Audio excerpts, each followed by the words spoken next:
Distributor, you all know what an SKU is, right? Right? So that's what a distributor house looks like. You take the simplest valve in the world, which is a ball valve. You may not realize the ball valve has 26 different components in it.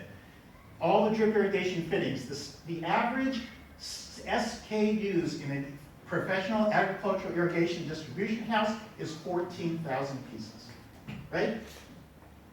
These are the top 10 benefits of distribution. Not only are they a local supplier, but they give you implementation guidance, they do training, they're networked in, and they have skin in the game. What is skin in the game? It means they manage every agricultural project at every scale, they transfer knowledge, we talked about the interdependence, and they are networked in.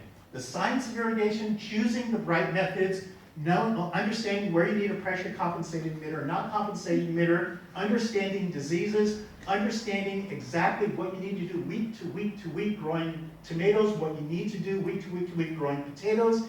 This is the job of this triangular relationship. The manufacturer wants to train the distributor wants the farmer's business. This is the complete interdependent, interlinked relationship. I want to give you one example, then I'll tell you where the jobs are. Hold on. And I only read Hebrew,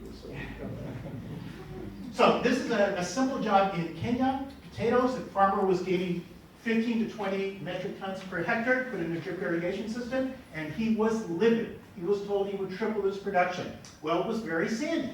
And the people that gave it out as an NGO, that I won't name, gave out all this drip irrigation. He was left alone. He put it out there, and it was a complete failure. Professional distributor, I happen to be on the job myself as well, came along and said, this is sandy soil. You have your emitters at every 50 centimeters. You can't grow anything in sand when it's 50 centimeters because the water just goes straight down. All we only did one thing. All we did was change the spacing to 30 centimeters, and he got his 50 tons per hectare. This is the input.